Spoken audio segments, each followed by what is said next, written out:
some of you might like to take your melt and pour soaps a step further and use some glitters and some mineral shimmers or pigments on them. So we're going to take a look at how to use them in 3 ways. We've got 2 ranges we're going to use. One is the mineral shimmer powders. These are Renaissance powders.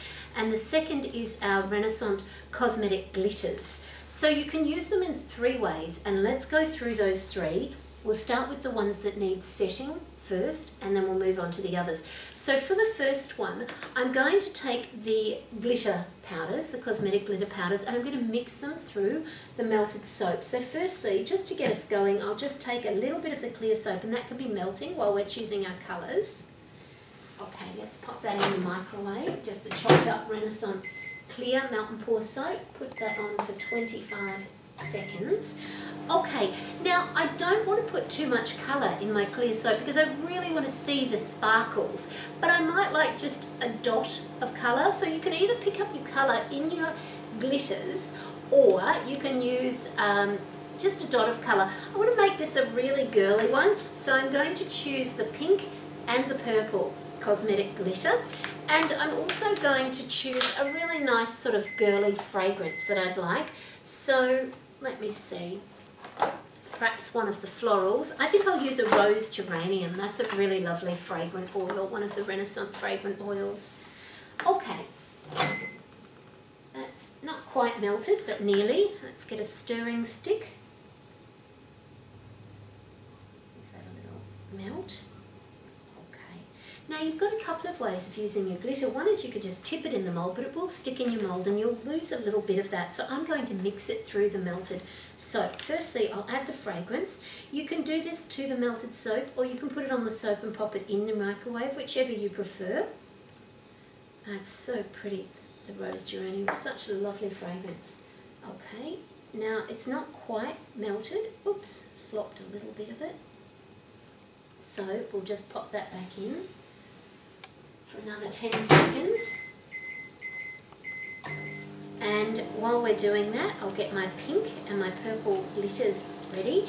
Now, if you really want to make this pop, we're just going to make the whole thing clear and have a look what it looks like. But you could make a layer of clear with your glitters in it, and then once that was set, spritz it with your isopropyl alcohol and pour a layer of white at the back. I might even have a go. We'll see what we get time to do.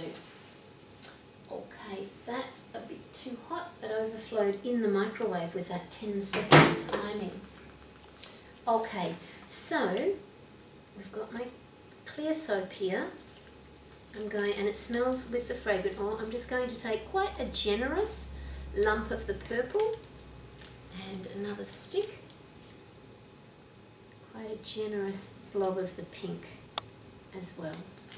Okay, get the stirring stick and stir that all through so it goes all beautifully sparkly. If you wanted to add just 1 dot of pink or purple at this stage to give your soap a colour, you could. And then just taking your mould, I can't tip it up to show you, but maybe as I pour it you could have a look and we'll see how it goes. Actually, that mould's got some soap on the side. Never mind, we'll see how it goes. Just pour it in here, just a thin layer of it. I'm not going to use it all up. It has a sort of a pinky purple tinge because of the colours. Spritz it with the alcohol to get rid of the bubbles. Really, really beautifully sparkly in there.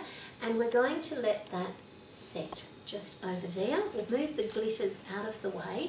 And I think I'd like to put a white background on it because I think it'll help you see the colours even more, but you'll get that beautiful sparkle without it anyway.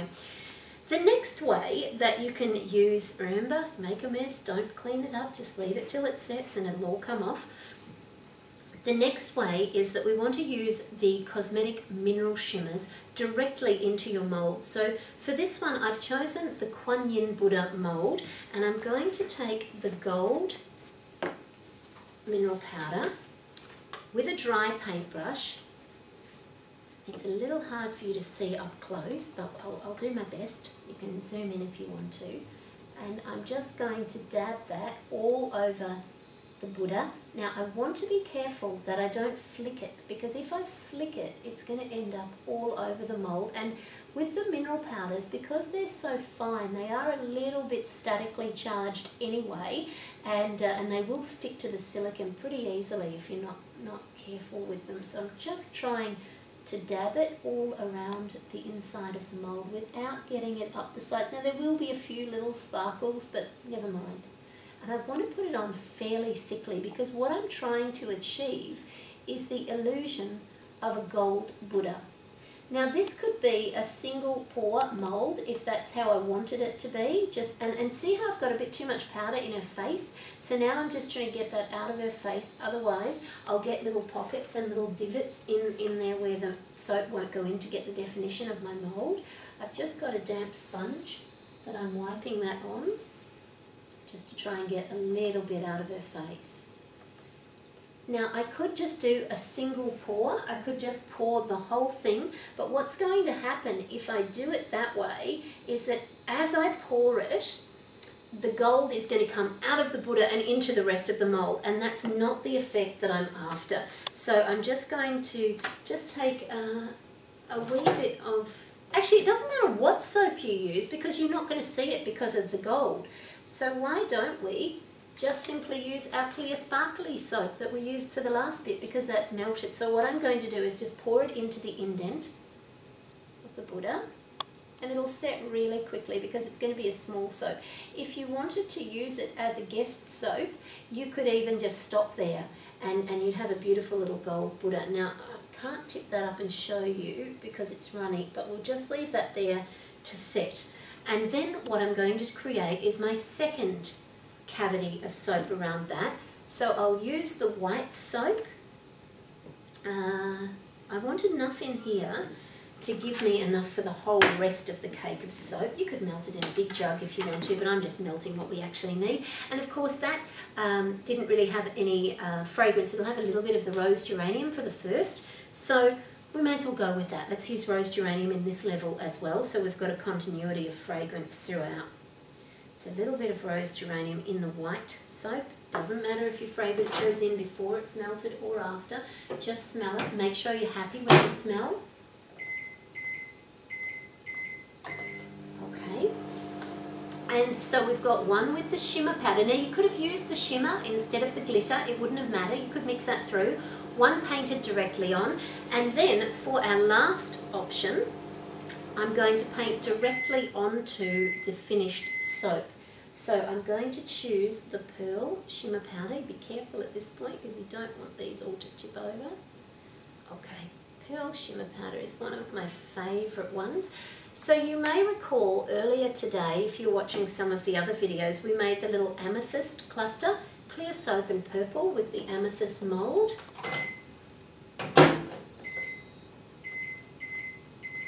So what I'm going to do is with the Pearl Shimmer, just make sure your paintbrush is clean, take a little bit of the pearl powder and very gently dust it over the top. Now you don't want it to look sparkly, and with gemstones you want to get it deeper in some divots and not so much in the other.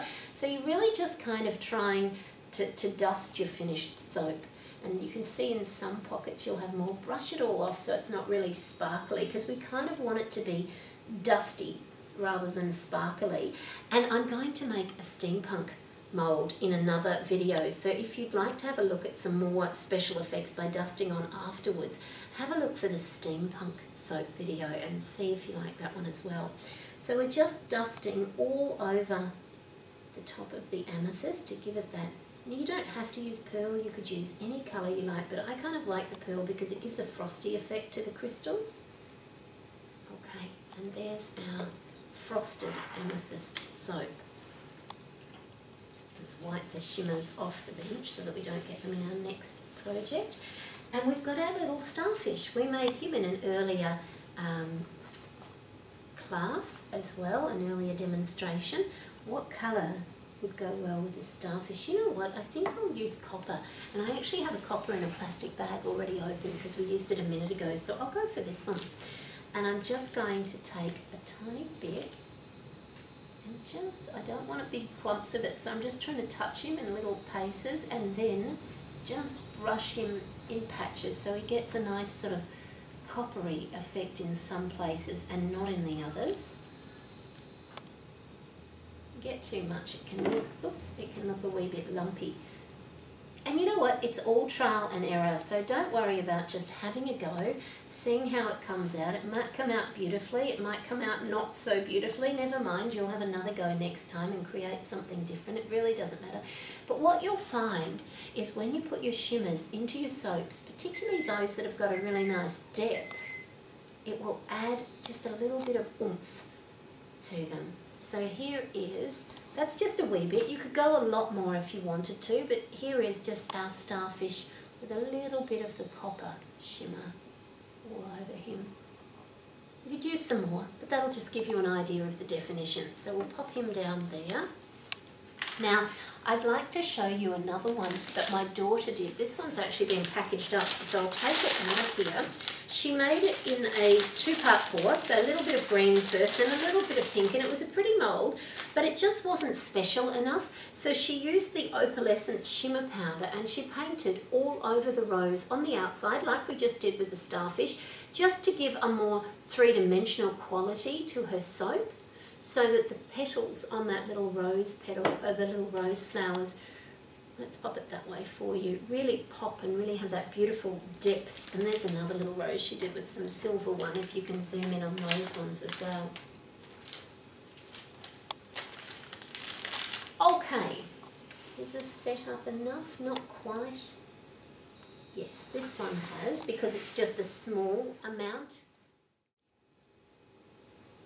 So, this one's not quite set up enough yet to pour, it's still a little soft. This one's warm, but it has set. So if you have a look now, you can see the gold.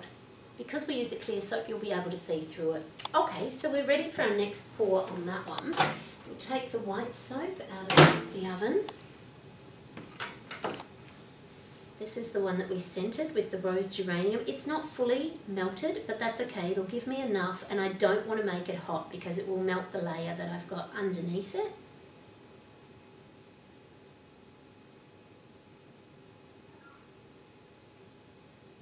Okay.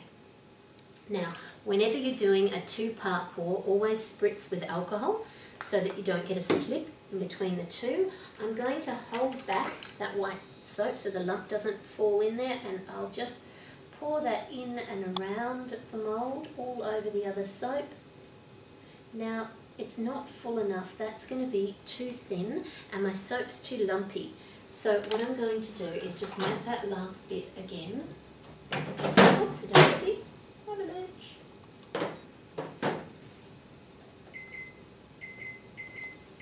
Get another 10 seconds and that'll just give me a little bit of a thicker pour, and where it's a bit lumpy that'll smooth it all out so it'll look really nice again. Okay, that's really melty. Just in case, yeah, see that's already firmed up, so just we'll give that a spritz also and pour the melted soap into that one. Now the reason that can also be a good idea sometimes is if you're worried about the layers melting between the two, the more hot soap you put on the top, the more it'll melt the bottom one. So if you put just a little bit of white soap or coloured soap and let it set, then your bottom layer underneath with your colours isn't going to melt. Spritz that with alcohol just to get rid of the bubbles if you want to. And we'll leave that one to set. Now, how's this doing? It's firmed up enough for us to put a base in it if it's not too hot. So, I'm nearly finished. Down, that would be okay. Let me see. Yeah, you can't. Can you see the sparkles in this one? If you have a close look, you'll see the sparkles in it. So if you were to leave that just as a clear soap, that's exactly how that would come out. And it's really effective and it would look good. But we're just wanting to pop the colours a little bit more, so we're going to add a little bit of white on the next layer as well. So we only need a little bit of the white. It's not all fully melted. Still got enough rose geranium scent in it to give me what I'm needing. I'll just mix it a little bit. That'll cool it down a tiny bit, but it'll melt some of the others through as well. Okay. And now, oops, now we take the sparkly one Spritz it so that you don't get a slip in between your layers. Squeeze this so then your lumps don't come out, and just gently drizzle that all over the first layer. Now I'm not 100% sure whether it's fully set, but we'll see when we unmold it how that looks. Okay, so spritz to get rid of the bubbles. I'm going to leave that here to set, and we'll come back and unmold these and have a look at the finished effects in a little while. They should have had enough time to set up now, so let's see how they're going. So let's begin with the gold Kuan Yin Buddha first. To release from your silicone moulds, just press it out gently away from the sides and release and pop. And you have a beautiful gold Buddha set inside a white soap or any other colour that you wanted to make it. So we'll pop this one down. Now, the thing with using the shimmers directly in your mould is you do end up with a little bit of the shimmer powder left in the mould. If you're going to use it again for the same purpose next time, it doesn't matter, but otherwise really the only way to get that out is to wash and wash and wash and wash, or to pour soap, melt, pour soap, melt, pour soap, and eventually it will come out. So if you only think you're doing it once, you might have to weigh up whether you want to do that. That looks great. That came out really well. I'll let you have a close-up of that at the end. Now this one was our one we made with the glitters in the soft mould, so let's just release this all the way around. And you might remember we put a bit of white behind this. Just press and you'll get an airlock. Move it around until your soap drops out. Oh, so pretty. And you've got your white, so you can see on the side you've got your white base which pops your colours a little bit. It'll look better when you have a close-up on this, but on the front we've got the purple and the blue glitter, cosmetic glitter powder in the clear soap. So in summary, if you want to use your shimmer powders or your glitter powders in order to make your soaps really pop, really to have a little bit of sparkle, 3 ways. 1 is to dry brush it on once your soap is finished. 2, to paint it into the mould and pour your soap in, and 3 is to mix the shimmer or mix the glitter through your soap and pour it into the mould for your finished effect to have that lovely sparkle through it. If you've got some other ideas, play, have fun, take a look at the steampunk video.